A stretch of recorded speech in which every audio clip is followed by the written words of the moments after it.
Coming up, I'm Greg Creamer, joined by Larry Henry and Tom Michaels here in the booth at Belle Isle, and we have the GT Daytona cars on track. And again, guys, this is going to be a short session for both of these cars. It's kind of a short weekend all the way around for them because they've got each class 15 minutes to qualify here. Then their race is the shortest they're going to race all year long when we come to tomorrow, just 100 minutes. So it's going to be kind of a different mindset perhaps for some of these teams as they work their way through the rest of this weekend. Well, that's a good point. And Larry, it's a 2-day weekend following on the short theme as opposed to one of their normal 3-day weekends. So everything compressed, that just builds the pressure. Absolutely. The couple of practice sessions, then they go out for warm-up early in the morning and then wait around a while before they do go race till around the noon hour tomorrow, which they practiced a little bit around that time, so they have a handle on track conditions.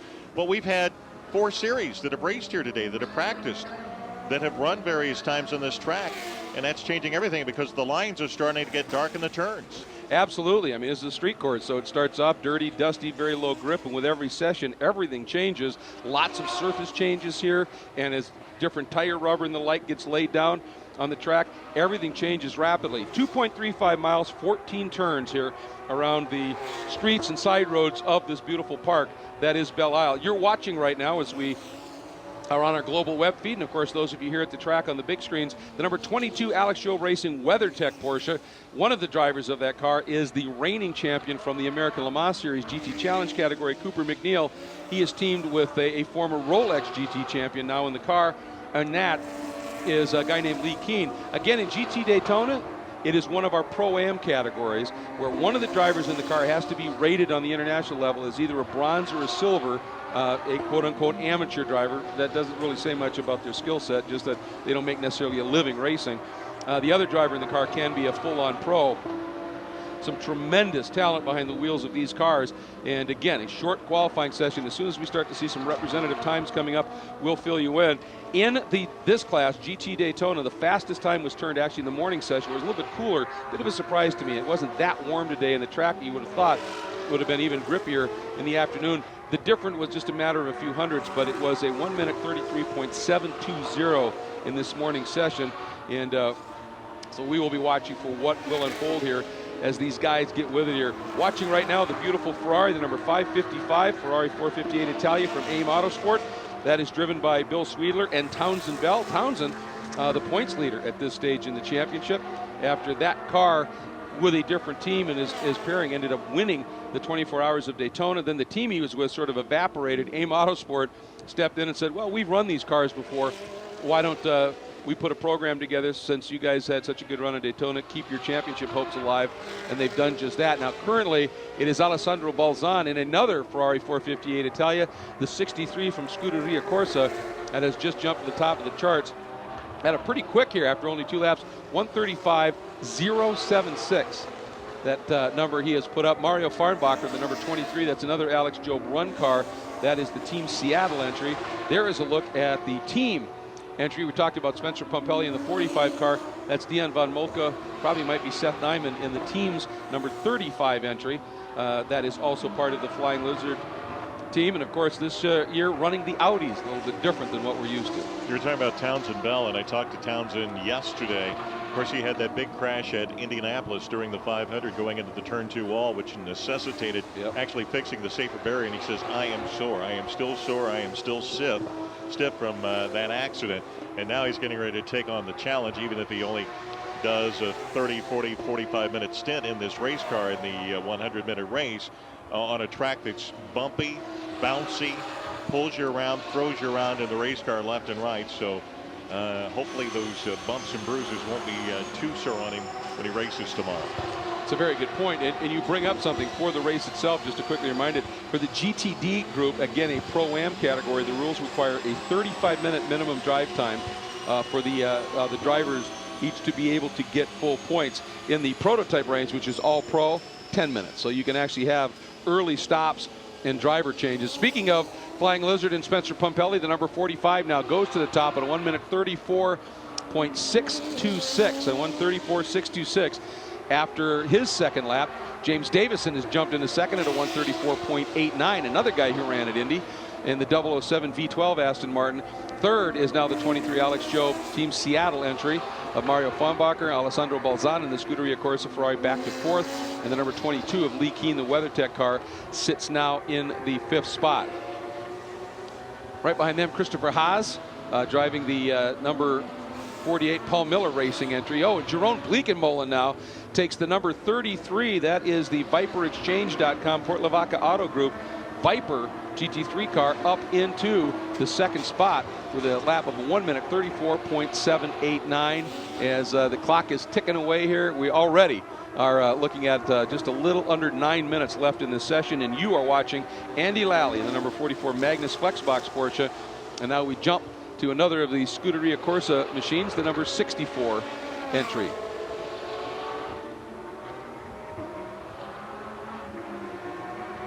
Just watching, obviously this, he's just really starting to start his fast run here, starting to get those tires warmed up. All of these cars, as will all the cars in the prototype ranks, running on Continental tires, sort of the official tire supplier here of 3 of the 4 Tudor United Sports Car Championship groups. And so pretty common knowledge of these tires. Of course, Continental always working, always evolving. But we've had lots of different machines out here, as you talked about, Larry. Different tire compounds, different constructions and the like. And these first couple of laps, oh, and Spencer, that's rare to see Spencer have a loop like that. He gathers it up very quickly, gets it out of the line of fire, if you will.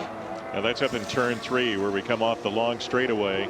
See the runoff there, and he is not the first person to ever wind up there and have to try to turn around and renegotiate this corner. Yeah, I'd have to say that's a deceptively tough turner. It looks like he just came in a little bit hot, just a little bit out of the racing line, but is able to keep it off of anything that would do harm to the car, and he's able to get it back going now. Yeah, and the only question is did he hurt those tires? Because one of the rules is you start the race on the tires you qualify on. It looked like it was a very quick snap spin, and if he was able to keep the tires rotating, he may have gotten away with that. Meanwhile, Kevin Estrin, the number 73 Park Place Motorsports Porsche, that is one of the 911 GT America cars that Porsche runs in the GT Daytona category, has now jumped to the top of the charts at a 1 minute 34.400, 95 one-thousandths of a second clear of Bleekenmolen. Kuba Germasiak, doing the qualifying in the Momo NGT Porsche, jumps into the 3rd spot. Spencer Pompelli's time slips to 4th, and Lee Keen now has set the 5th fast time, pushing Davison back into 6th. And we have 6.5 minutes remaining in this session. Here is a look at that number 23 machine. That is the Team Seattle entry.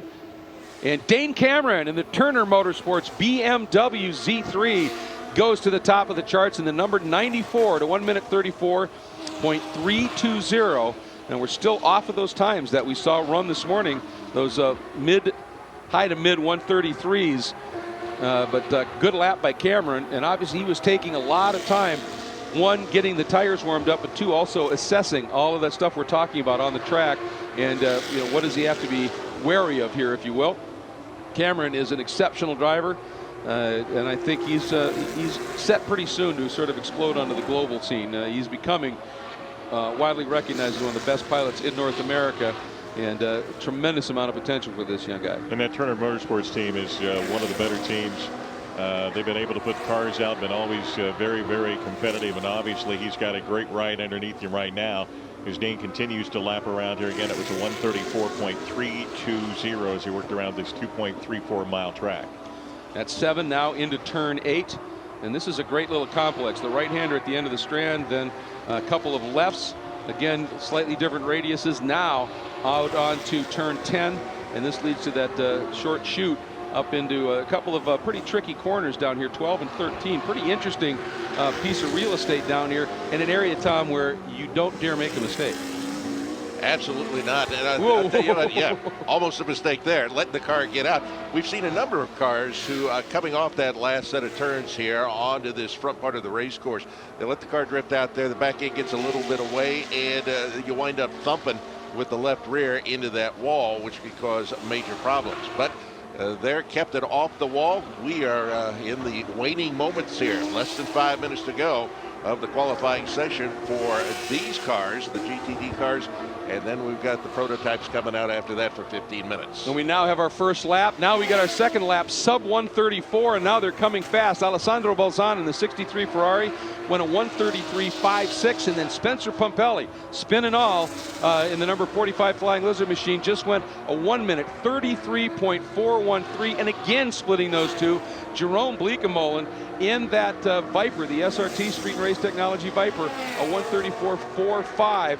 So it is getting furious, and tell you that car Bleekemolen, that is a great story. The GT3R, again, it is a single car program, so the data, everything they're doing is on their own, but they have an amazing data acquisition specialist in that car. His name's Bleekemolen. Absolutely. Great driver. And again, with Chrysler headquarters just being on the north side of Detroit, just north of Pontiac, out by the Auburn Hills area, and to bring the Viper back, they were, of course, out of racing for a while, getting back in. This would be a great accomplishment just to qualify. If he could qualify in the top 3 or 4 cars, would be outstanding for them, and maybe put a smile on some of the people up there. Absolutely. There's a look at that car right now, the big ViperExchange.com on the side of the car. That is just a great program, of course, and the Port Lavaca Auto Group. Ben Keating, the other driver in the car, that mandated silver driver in this car, a lot of experience in the Viper Cup and the like, but decided he wanted to, and he's done certainly some endurance racing, but decided he wanted to go back to his Viper, his first passion here, and put this program together with the help of the guys at Riley Motorsports, and it's finally starting to come to fruition, coming alive. James Davison, though, has just come alive, and that Aston Martin, that beautiful V12, a 007 on the side of that car. He's just got a 1 minute 33.379.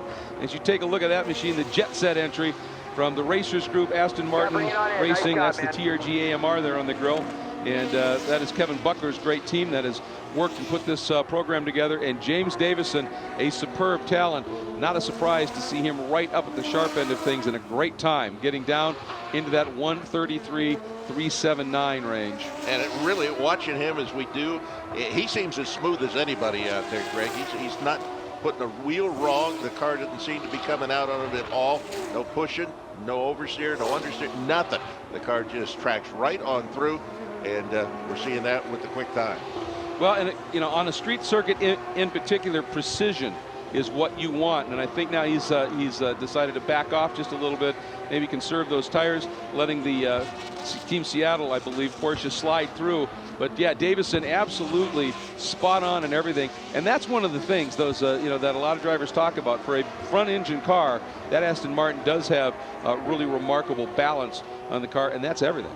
And that's one of the things, too, with this GT Daytona class. We're getting the GT3 kind of cars, and a lot of manufacturers are looking at those, wanting more of those to be showcased because they are very close, with a few changes, of course, obviously for racing, to what a person will buy and run on the streets. And to see the Aston Martins come on, to see the Vipers come in. Of course, the Porsches have been here for a long, long time, and a lot of the other makes. It really says a lot about the GT Daytona category. Boy, doesn't it? It's and here we go. Here, look at this time. Spencer Pumpelly with a minute to go goes to the top. Our first sub 133 lap in the number 45 Flying Lizard Audi at 1 minute 32.914 second lap. Spencer Pumpelly, again, frustrated, no doubt, leading into the halfway through the final lap of the most recent round at Mazda Raceway Laguna Seca out in Monterey, California, running out of fuel. Dane Cameron sweeping by and picking up the win. And for a driver like Spencer Pumpelly, that's just going to light that fire all the more fiercely. And wow, what a lap he laid down. Now, here we are, Bleekemolen, watching him on the big screens, watching him on the web. He is on a flyer. Can he find essentially a little over 0.2 of a second that he needs to take it to Spencer Pumpelly? Right out to the wall by Bleekemolen.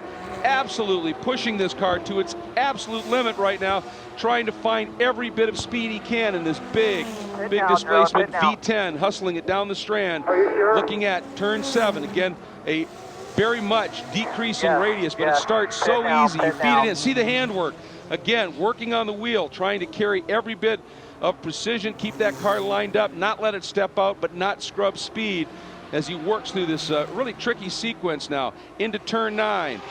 Now the right-hander at 10 as the checkered flag is out. So this is it, the last opportunity here for these drivers. If you're on a lap, if you got through before the checkered flew, you are still able to finish this lap and see what he can produce. See if anybody does anything here in the late going as we continue to watch the monitors and we watch Jerome Bleekemolen, and I think he's abandoned the lap. I think the predictive on his dash told him, I'm not going to go any quicker, and I talked about needing to save those tires. So Kevin Estra in the number 73 Park Place car has jumped up to third right now at a 37.6. Excuse me, a 33.2, sorry about that, and then Dane Cameron at a 33.34. But once again, Spencer Pumpelly, who is in the last couple of years, he's always been certainly quick, but he's turned into just a qualifying maestro in these last couple of years, and that he appears to have done it again. Of course, he shares the car with Nelson Canache. Let's see, that any cars making a big move here? I think that was Mario Fonbacher in the 23 Alex Job car, the Park Place entry. Let's watch and see if anybody makes a big move here. We've still got a few cars slicing through. Larry, I'm not seeing anybody making a big jump. Doesn't look that way, and it'd be really tough to break that mark that Spencer Pumpelly put up there. That 132.914 is one heck of a lap for him. Now he's looking at the scoring monitor, looking at probably some of the numbers that they got in. They hadn't even taken off the helmet yet. Exactly. Yeah, that's pretty remarkable. And again, like I said, this guy has really proven to be something special when he gets in the car to do some qualifying. And again, this class is a blend of the American Le Mans Series GT Challenge category as well as the Rolex GT class. And just to give us an idea, and this is purely by comparison, obviously this is a new class, so it sets its own track record. But the record established here last year in the Rolex GT Series, a 35.1, and we're at a 32.9. So development by the manufacturers, the teams, Continental Tire, all of it continuing apace. And Spencer Pumpelly looks like he has found himself another pole position. That's the number 45 car you're looking at. 33, Jerome Bleekemolen, that beautiful white Viper, is second. Third, Kevin Estra, the 73 Park Place Porsche. Dane Cameron, the 94 Turner Motorsports BMW, the 007 Aston Martin of James Davison. And by my reckoning, that is 5 different types of cars in that top 5 group right now. So clearly the rules makers have done something right, Tom. And you got to take a look at Spencer Pumpelly, considering that 5 minutes ago he was sideways on the racetrack. Yeah, it says something, doesn't it? So you wind up with your best time, 132.914. So he will be starting at the head of the GTD category. But we've got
26.9, the fastest.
for one more.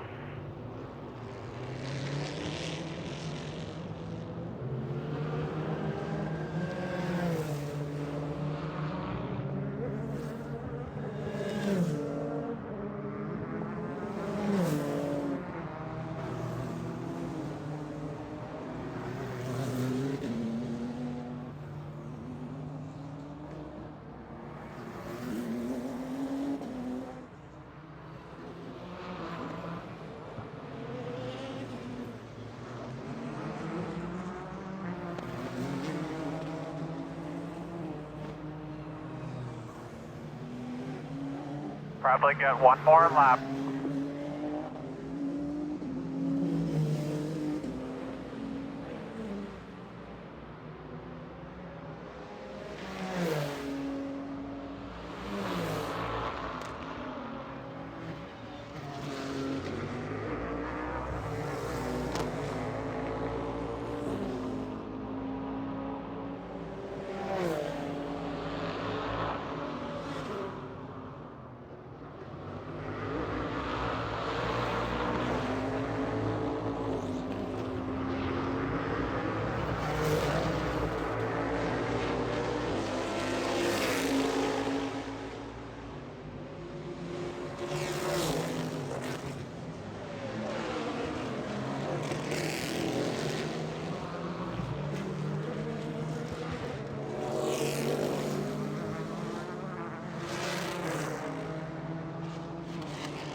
Christian checkers out.